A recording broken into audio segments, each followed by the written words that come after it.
Hello बच्चों, class 11 की physics में इस समय हम सब लोग सरल आवर्त पढ़ रहे हैं बालाजी प्रोपिकेशन से। और आज के इस वीडियो में हम सब लोग शुरू करने वाले हैं स्प्रिंगों का संयोजन। पिछले वीडियो में हम सब लोगों ने एक एग्जांपल लिया था एसएचएम करते हुए।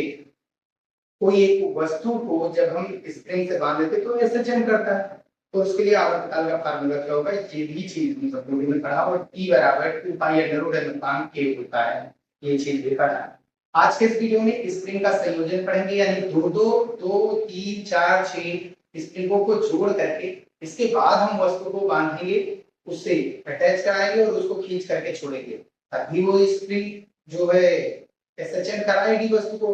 अगर एसएचएम कराएगी तो उसका आवर्तकाल क्या होगा, ये चीज हम सब लोग इस वीडियो में पढ़ना है। तो स्प्रिंग का संयोजन हम मुख्यतः दो तरीकों से कर सकते हैं, और पहला तरीका उसमें है श्रेणी क्रम संयोजन, दूसरा होता है समांतर क्रम या पार्षद क्रम संयोजन, और तीसरा बहुत जगह यूज में आ जाता है, यहाँ पर तो नहीं हमारे सिलेबस में, मिश्रित क्रम संयोजन यानी कि मिक्स करके बताया जाता है। तो पहला टॉपिक है इस वीडियो का श्रेणी क्रम संयोजन। स्प्रिंग का संयोजन श्रेणी क्रम होगा, ठीक है। श्रेणी क्रम संयोजन में क्या होता है कि हम स्प्रिंग को लेंगे, हमारे पास स्प्रिंग है, दो स्प्रिंग है, और इन दोनों स्प्रिंग का एक सिरा यानी कि इस पहले स्प्रिंग का दूसरा सिरा और दूसरी वाली स्प्रिंग का पहला सिरा आपस में जुड़ा हुआ है। पहली वाली स्प्रिंग के एक सिरे को हम सब लोगों ने दृढ़ सिरे से बांध दिया है, और जबकि दूसरी वाली स्प्रिंग का जो दूसरा सिरा उससे हमने एक वस्तु को लगा दिया है, और उस वस्तु को लगा दिया। अब भाई एक चीज तो खास है कि अगर कोई स्प्रिंग है तो उसका बल नियतांक होता है। तो पहली स्प्रिंग है, इसका बल नियतांक K1, और ये जो स्प्रिंग है इसका बल नियतांक K2 है। बल नियतांक का मतलब ये बताता है कि बस जो स्प्रिंग है वो कितनी टाइट है, ये चीज बता रहा है, ठीक। अब हम क्या करेंगे, ये दोनों स्प्रिंग के बल नियतांक तो सेम ही है, स्प्रिंग तो चेंज करें होगे नहीं, और ये जो स्प्रिंग, अब ध्यान से समझिए, इसको बाद में देखेंगे। अब अगर हम इस पर बाह्य बल लगाएंगे बाहर से, ये चीज तो क्लियर है, बाहर से अगर हम इस पर कोई बाह्य बल लगाएंगे, खींचेंगे इसको, तो ये स्प्रिंग खींचेगी और साथ में ये भी खींचेगी। लेकिन जो स्प्रिंग, अगर दोनों स्प्रिंग बराबर बराबर टाइट है, तब की बात में आगे वाली स्प्रिंग ज्यादा खींचेगी और पीछे वाली कम। क्लियर बात, यानी कि आगे वाले में विस्थापन ज्यादा होगा और पीछे वाले में कम होगा विस्थापन। जो दूसरी वाली स्प्रिंग है उसमें हमने दिया x2 और पहली वाले में कितना दिया x1। अच्छा, ये बाहर जो बल लग रहा है वो हमारा कौन सा है, अगर हम ध्यान दें, ध्यान से समझिए बल, अगर हम इसको इधर की ओर खींचेंगे तो ये चीज तो क्लियर है, ये चीज तो क्लियर है, ये वाली स्प्रिंग इस वस्तु को किधर खींचेगी, हमारा विरोध करेगी और पीछे की ओर बल लगाएगी। अगर हम स्प्रिंग को आगे की ओर खींचते हैं तो वो उसको पीछे की ओर, वहां पर प्रत्यानयन बल कार्य करता है, और वो पीछे की ओर कितना लगता है, kx लगता है। कितना लगता है, आगे हम जो खींच रहे हैं वो बल है हमारा f, और स्प्रिंग कितना पीछे की ओर खींचेगी वो होता है k इंटू एक्स। k है स्प्रिंग का बल नियतांक, x है विस्थापन। तो इस वाली वस्तु के लिए देखो, हम आगे कितना खींच रहे हैं f, ये पीछे कितना खींचेगी, ये पीछे खींचती है kx। ये वाली वस्तु, इसके लिए k का मान कितना है, k2 है, और विस्थापन कितना है, x2 है। अब ये वाली स्प्रिंग कितना खींचेगी पीछे की ओर, इसके लिए k का मान कितना है, k1, और विस्थापन का मान कितना है, x1। क्लियर है बात ये। अब यहां से अगर हम बात करें, अगर हम बात करें कि जो हमारा k है, ध्यान से समझिए, इन दोनों में बल तो सेम ही लग रहा है, बल हमने F ही लगाया है।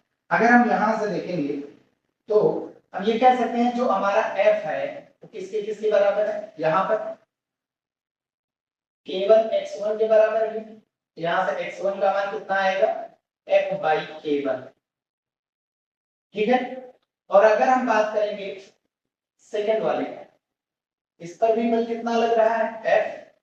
अब इसका बल नियतांक कितना है, k2, और विस्थापन कितना होगा, x2, और यहां से हम निकालेंगे x2 की वैल्यू, और जो कि कितनी आएगी, F के बटे में k2।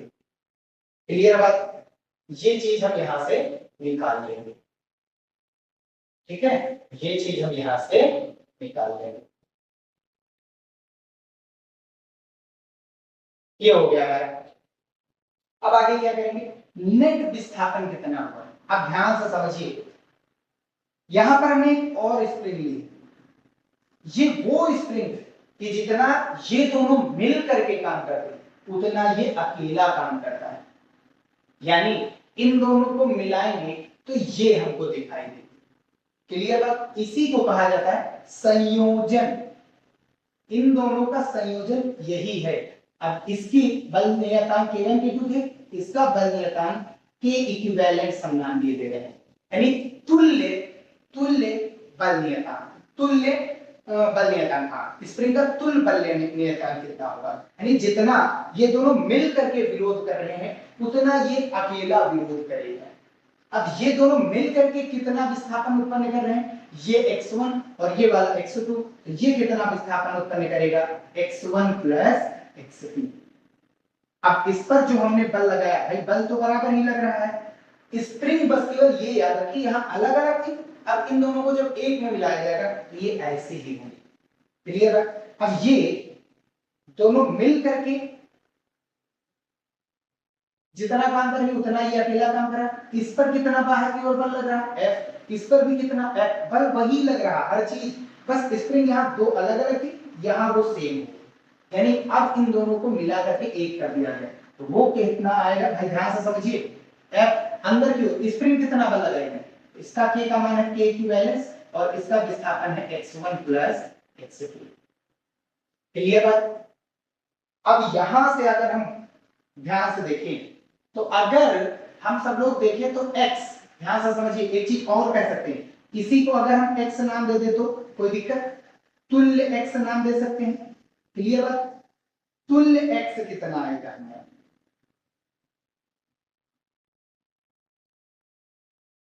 ध्यान से देखिए तुल्य x कितना आएगा, तुल्य x ये है हमारा। क्लियर बात? तुल्य x कितना आया, कहां से आया, x1 और x2 को अगर जोड़ देंगे तो तुल्य x मिल जाएगा। तुल्य x यहां से निकालेंगे तो कितना आएगा, ध्यान से समझिए, ध्यान से समझिए, जो x1 और x2 हमारा था, फिर से देखिए जो x1 और x2 हमारा था, ये पॉइंट बहुत बेहतरीन है, याद रखिए, ये दोनों मिल करके जितना काम करें उतना ये स्प्रिंग अकेला काम करें। इसकी बल नियतांक केवल इसका कितना K2 और इसका कितना K इक्विवेलेंस, हमको यही निकालना है, यही हमको निकालना है। अभी ये चीजें और सब क्लियर हो जाएंगी, अभी हमको यही निकालना है, जितना ये दोनों मिल करके काम करें उतना ये अकेला काम कर रहा है, इसका मतलब इन दोनों का संयोजन ये अकेला है। क्लियर बात? बल इतना जिस पर लगा रहे हैं, इस पर कितना लगा रहे हैं F, इस पर कितना लगा रहे हैं वही बल, इसमें कितना विस्थापन हुआ टोटल x1 प्लस x2, भाई इसका x1 इसका x2, और इसमें कितना होगा x1 प्लस x2, और उसको हमने क्या नाम दे दिया, K x इक्विवेलेंस। अगर हम ध्यान से देखें तो ये अंदर की ओर कितना खींचेगी, यहां से समझिए, अंदर की ओर इसका K कितना है, K इक्विवेलेंस, और इसका x कितना है, x इक्विवेलेंस। तो अगर हम ये चीज कहें यहां पर कि अगर हम ये चीज कहें यहां पर कि F बराबर संयोजन वाले F और अंदर की ओर कितना लग रहा है, स्प्रिंग कितना लगा रहा है, K equivalence into x equivalence. अगर x इक्विवेलेंस की वैल्यू यहां से निकालेंगे, x तुल्य जिसको कहते हैं वो आएगा F के बटे में K इक्विवेलेंस। क्लियर है बात ये? अब यही वैल्यू उठा करके हम यहां पर डाल देते हैं, वैल्यू अगर डालेंगे तो इसकी वैल्यू कितनी आई है, F के बटे में K इक्विवेलेंस बराबर x1 हमारे पास कितना आया है, f के बटे में x1 k1 हो गया, f के बटे में k1 प्लस x2 कितना आया है, f के बटे में k2। अब f यहां से कॉमन लीजिए ऊपर से, तो यहां से कितना बचा, f के बटे में k इक्विवेलेंस, और यहां से f कॉमन लेंगे ऊपर से, तो यहां से क्या बचा अंदर में 1/k1 प्लस 1/k2, f से f कैंसिल, यहां कितना बचा 1/k इक्विवेलेंस की वैल्यू कितनी आ रही है, 1/k1 और प्लस 1/k2, ये हो गया हमारा आंसर। इतना ध्यान देना, ठीक है, थोड़ा गौर करना है बस। ये अगर इतना आ गया के का मान, अब ध्यान से समझिए, हम इसको ये भी चीज तो लिख सकते हैं, हम इसको ये भी चीज तो लिख सकते हैं, k इक्विवेलेंस बराबर है ऊपर दोनों का गुणा और नीचे दोनों का योग, इसको ये चीज लिख सकते हैं। K1 गुणा K2 upon K1 plus K2। अब इसका आवर्तकाल कितना आएगा, अब इसका आवर्तकाल कितना आएगा वो देखिए। आवर्तकाल आवर्तकाल t बराबर कितना आया था हमारा, आवर्तकाल t बराबर हमारा फार्मूला क्या बना था 2 पाई अंडर रूट में m बाई k। यहां पर वही चीज t बराबर 2 पाई वही रहेगा, द्रव्यमान उतना ही है, द्रव्यमान सेम है, m अपॉन k का मान कितना आया है, यहां पर टोटल k का मान, भाई यहां दो लोग स्प्रिंग थे ना, वहां एक अकेला k था तो k डाल दिए, यहां दो स्प्रिंग है तो ये दोनों मिल करके K1 और K2 मिल करके कितना K बना रहे हैं, K इक्विवेलेंस। और K इक्विवेलेंस हमारा कितना आया है, K इक्विवेलेंस बना रहे हैं और K इक्विवेलेंस हमारा आया है K1। हम वैल्यू नहीं डाल रहे हैं, बस केवल K इक्विवेलेंस लिख रहे हैं, बस ये चीज याद रखिए।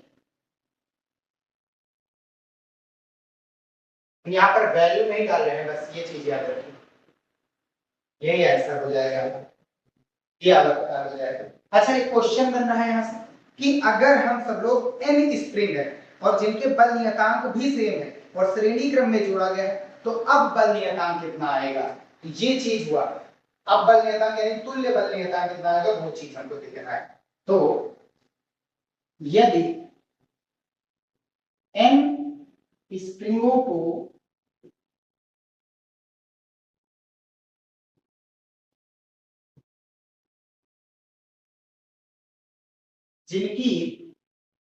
जिनके बल नियतांक यानी कि समान है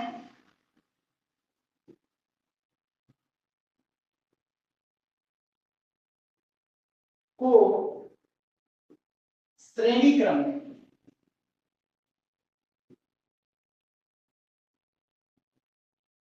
जोड़ा जाता है तब K इक्विवेलेंस कितना होगा, ये चीज समझिए। हमारा फार्मूला क्या आया था 1 upon K equivalence equals to 1 upon K1 plus 1 upon K2, यही तो आया था। जब दो स्प्रिंग जोड़े थे तो ये आया। कितने स्प्रिंग जोड़े गए, जब दो स्प्रिंग जोड़े गए।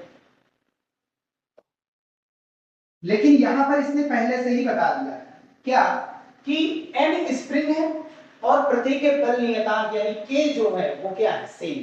तो ये चीज तो क्लियर है, पहली वाली स्प्रिंग का बल नियतांक दूसरी वाली स्प्रिंग का बल नियतांक ये सभी आपस में क्या है, इक्वल। तीसरी वाली का भी इक्वल, चौथी वाली का भी इक्वल। टोटल कितनी है ऐसी n स्प्रिंग, तो nवीं वाली का बल नियतांक भी क्या है K। n जो है वो आपस में इक्वल है, सभी के बल नियतांक आपस में क्या है, बराबर। अब सभी के बराबर है तो इसको हम क्या नाम दे देंगे, K मान लेंगे। भाई जब सभी के बल नियतांक सेम है तो इसको हम क्या मान लेंगे, K मान लेंगे। अब यहां से K इक्विवेलेंस कितना बनने वाला है 1 अपान पहले वाले K1 भी क्या है, जब सभी बराबर तो उसको K नाम दे देंगे। K1 भी K है, K2 भी K है, K3 भी K है। भाई ऐसे ही जोड़ते चले जाएंगे, plus dot dot dot dot dot Kn भी कितना है K है, ये Nv वाली है। अब सबका एलसीएम कितना आया है K, और ऊपर सबका एलसीएम कितना आया है K आया है। अब ऊपर जोड़ दो, ये 1 plus 1 plus 1 plus dot dot dot dot कहां तक जोड़ना है, n तक। अब एक को अगर n बार जोड़ेंगे, आप बताइए, एक को अगर 2 बार जोड़ेंगे तो 2 आएगा, 3 बार जोड़ेंगे 3 आएगा, अगर n बार जोड़ेंगे तो n आएगा। ये हो जाएगा हमारा n अपॉन k। अब इसको पलट देते हैं क्योंकि 1 बाई k इक्विवेलेंस की वैल्यू है ना, तो k इक्विवेलेंस कितना आएगा, k इक्विवेलेंस हमारा आएगा k बाई n आ जाएगा। अब हम यहां से देख सकते हैं हमारा k का मान क्या हो रहा है, कम हो रहा है। अगर कह दिया क्वेश्चन एक स्प्रिंग है, 5 स्प्रिंग जिनके बल नियतांक क्या है आपस में सेम है, बताना है तुल्य, तो n का मान 5 हो गया यहाँ पर। तुल्य बल नियतांक कितना आएगा, 5 स्प्रिंग है, n का मान 5। सभी के बल नियतांक सेम है, k इक्विवेलेंस कितना आएगा, सभी के बल नियतांक सेम है तो k नाम लेंगे, n की वैल्यू कितनी है 5, यही हो जाएगा आंसर। क्लियर बात। अब आगे बढ़ते हैं, नेक्स्ट हमारा जो है समांतर क्रम संयोजन, यानी इसमें समांतर क्रम संयोजन का मतलब समझ रहे हैं आप। इन दोनों, ये दोनों के दोनों अभी तक क्या था कि बारी बारी से जुड़े, अब ये आपस में कनेक्टेड है। इधर वाले पहली स्प्रिंग का जो पहला सिरा और दूसरी स्प्रिंग का जो पहला सिरा वो एक फ्रेम से लगा हुआ है, इनके दोनों सिरे आपस में एक वस्तु के द्वारा लगे हुए हैं, यानी ये देखा जाए तो ये एक दूसरे के समांतर लगे कि नहीं, दोनों का एक सिरा सेम है, दूसरा सिरा भी सेम है। क्लियर बात। अब यहां से हमने कितना लगाया था, F बल लगाया। अब अगर ये जो हमारी वस्तु है, ये स्प्रिंग जो है, इसका बल नियतांक कितना है K1, इसका कितना है K2। अब ध्यान से समझिए, 1 2 3 4 5 6 7 8 9 10 11, 1 2 3 4 5 6 7 8 9, देखिए इसमें फेरों की संख्या क्या इसमें ज्यादा, तो ये ज्यादा टाइट होगी, वो कम टाइट होगी। क्लियर बात। ये चीज ध्यान से समझिए, ये जिसकी बनी हुई कम टाइट है, जिस वस्तु की बनी हुई कम टाइट बना रहा है, वैसे लोहे की बनी होती है लेकिन नर्म लोहा है, वो चीज समझिए। तो ये पहली स्प्रिंग है, इसका बल नियतांक कितना है K1, और ये दूसरी स्प्रिंग है, इसका बल नियतांक कितना है K2। अब इसको इधर अगर हम खींचेंगे तो ये, क्योंकि उधर से भी और इधर से भी बराबर बराबर वस्तु से बंधी है, तो इसमें विस्थापन क्या होगा, दोनों में सेम होगा। विस्थापन कितना हो रहा है, x हो रहा है, इन दोनों में विस्थापन कितना हुआ, x। अगर ऊपर वाली में विस्थापन x होगा तो नीचे वाली में भी विस्थापन x होगा। क्लियर बात। अब एक चीज, ये चीज बताइए आप सब लोग कि अगर होता क्या है कि जितना हम बाहर से बल लगाते हैं उतना ही स्प्रिंग किधर की ओर बल लगाती है, साम्य स्थिति में अंदर की ओर। हम जो बल लगाते हैं वो F होता है, स्प्रिंग जो लगाती है वो Kx होता है, और वो विपरीत दिशा में होता है क्योंकि यहाँ पर माइनस भी लगा होता है। क्लियर बात। माइनस चिन्ह बताता है कि ये जो बल की दिशा ये अलग अलग है। क्लियर बात। अच्छा, पिछला जो हमने कराया था डेरिवेशन, आप चाहे तो ये माइनस रख करके लाएंगे, तब भी लास्ट में माइनस माइनस कैंसिल आउट हो जाएंगे, और आप चाहे माइनस ना रखिए, जैसा हमने कराया वैसा कर सकते हैं। तो ये वाली जो स्प्रिंग है ये अंदर की ओर खींच रही है, कितना खींच रही है, पहले ये बाहर कितना लग रहा है F, तो ये वाली स्प्रिंग अंदर कितना खींच रही है, स्प्रिंग जो अंदर की ओर खींचती है वो कितना होता है Kx। तो इस स्प्रिंग का बल नियतांक कितना है K1, और विस्थापन कितना आया है x। अब ये स्प्रिंग अंदर की ओर कितना जाएगी, तो इसका बल नियतांक कितना है K2, और विस्थापन कितना आया है x। क्लियर बात, इसमें कोई दिक्कत तो नहीं। अब यहां से देखिए, जितना ये दोनों मिल करके स्प्रिंग, ये दोनों मिल करके जितना विरोध करते हैं उतना ये अकेला विरोध करता है, और विस्थापन इसमें भी वही आया है, सेम विस्थापन इसमें भी कितना आया है, x ही आया है, और बल कितना लगाया गया है, F बल लगाया गया बाहर। और इसका K इक्विवेलेंस कितना है हमारे पास, K इक्विवेलेंस कितना भाई, मिलकर के काम करेंगे तो जितना विस्थापन ये पैदा करे उतना यही पैदा करेगा, यही तो है। यहाँ तो ये चीज समझिए, ये दोनों मिल करके जितना काम करेंगे उतना ये अकेला काम कर रहा है, ये पॉइंट याद है। अब आगे बढ़ते हैं, तो ये इसके लिए कितना आएगा मान, इसके लिए अंदर की ओर बल कितना लगेगा, तो ध्यान से समझिए, ये वाली स्प्रिंग कितना, इसका बल नियतांक K इक्विवेलेंस, और विस्थापन कितना पैदा कर रहा है x। अब ध्यान से ये बात देने वाली है, ये बात ध्यान देने वाली है कि इसका जो K इक्विवेलेंस इनटू x है वो इसके योग के बराबर आएगा कि नहीं आएगा, यही तो रूल था। इसका जो आया था मान, यहाँ x था अलग अलग और वहां बल अलग अलग होंगे, यहाँ x अलग अलग थे तो यहाँ कौन अलग अलग होगा, बल। इस पर बल कितना लग रहा है F1, इस पर बल कितना लग रहा है F2। क्लियर बात, ये दोनों मान अलग अलग हो रहे हैं, ठीक है। इस पर, इसमें विस्थापन तो सेम है लेकिन बल अलग अलग जा रहा है। जो स्प्रिंग ज्यादा टाइट है वो ज्यादा बल ले जाएगी, जो स्प्रिंग कम टाइट है वो कम बल ले जाएगी, तभी तो बल बट रहा है यहाँ पर। तो यहाँ पर जो बल है F नेट जो है वो दो भागों में बढ़ रहा है, पहला तो आपका F1 और दूसरा आपका क्या F2। नेट बल भाई ध्यान से समझिए, नेट बल इसमें कितना लग रहा है F1 और F2 योग में, और जितना इसमें लग रहा है वही नेट बल इसमें लग रहा है। इसमें कितना लग रहा है, ये चीज देखिए, इसमें कितना लग रहा है K1x, इसमें अंदर की ओर नेट बल कितना लग रहा है K2x। भाई यहाँ पर जो बल हमने बाहर लगाया ये दो भागों में खर्च हुआ, इसने कुछ लिया कुछ इसने लिया, इसने कितना लिया K1x, इसने कितना लिया K2x, तो ये हो गया हमारा अंदर की ओर नेट बल। और जितना ये अंदर की ओर है जितना ये दोनों मिल करके अंदर की ओर लगा रहे उतना ये अकेला लगा रहा है, ये कितना आ जाएगा k इक्विवेलेंस इनटू x। और यहां से x कॉमन लेकर के खत्म कर देंगे। तो इसके दो तरीके, आप चाहे तो डायरेक्ट कर दीजिए, चाहे आप ये कॉन्सेप्ट लगा करके करें। ठीक है भैया,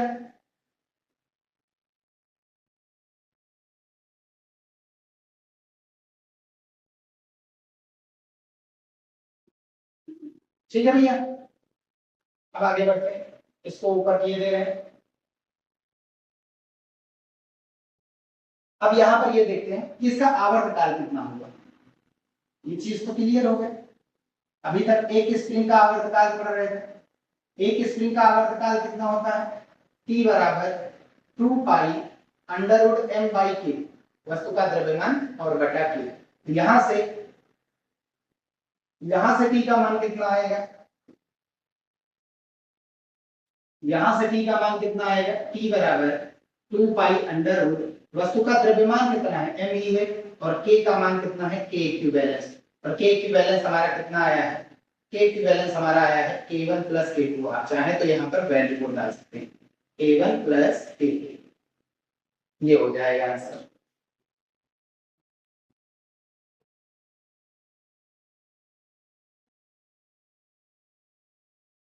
ठीक है, ये हो जाएगा हमारा।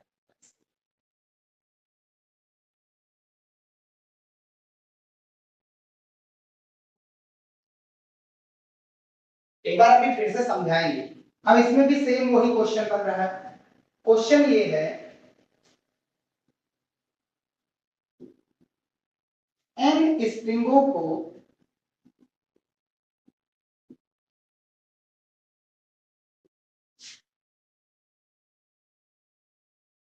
जिनके बल नियतांक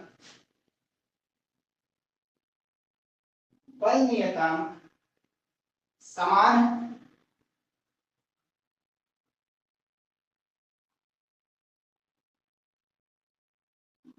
क्या है, समान है,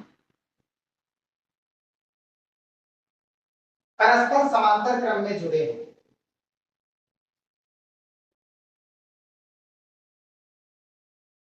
समांतर क्रम में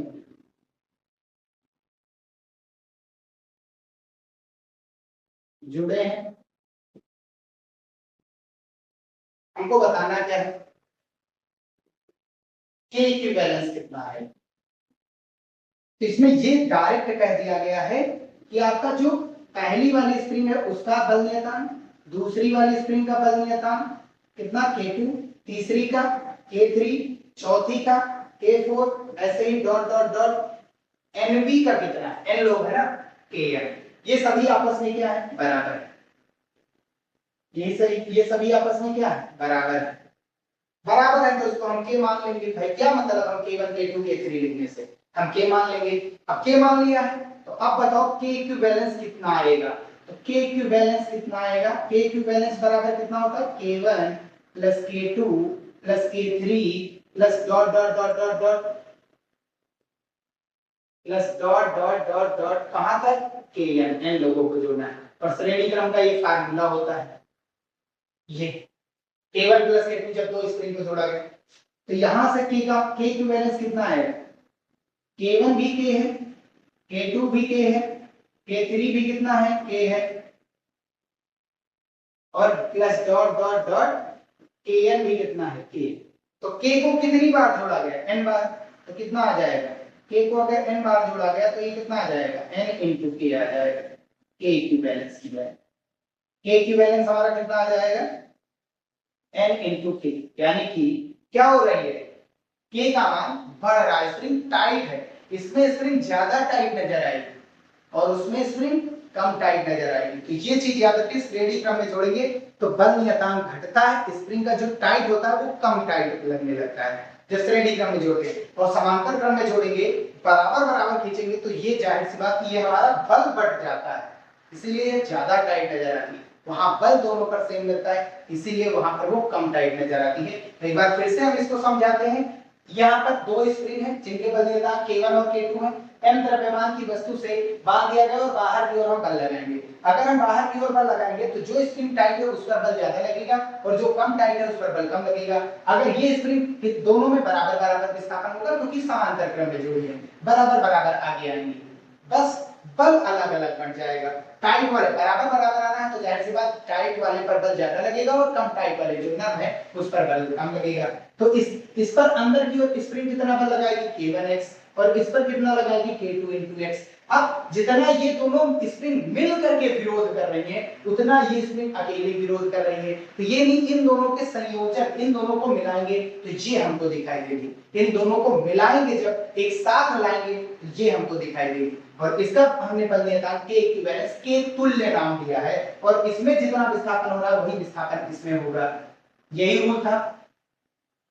तो ये टोटल इतना था। तो यहीं पर हम वीडियो समाप्त करते हैं। नेक्स्ट वीडियो में हम सब लोग इसके आगे प्रश्न को सॉल्व करेंगे। वीडियो पसंद आया तो लाइक और चैनल पर नए हो सब्सक्राइब जरूर कर लीजिएगा। अभी थ्योरी पार्ट बाकी इस चैप्टर में, बाकी अब सारा आंसर कंप्लीट, एसएचएम कंप्लीट हो गया। अब कंपन और दोलन की कुछ डेफिनेशन बची हैं उसको पढ़ेंगे। तो मिलते हैं फिर भैया नेक्स्ट वीडियो।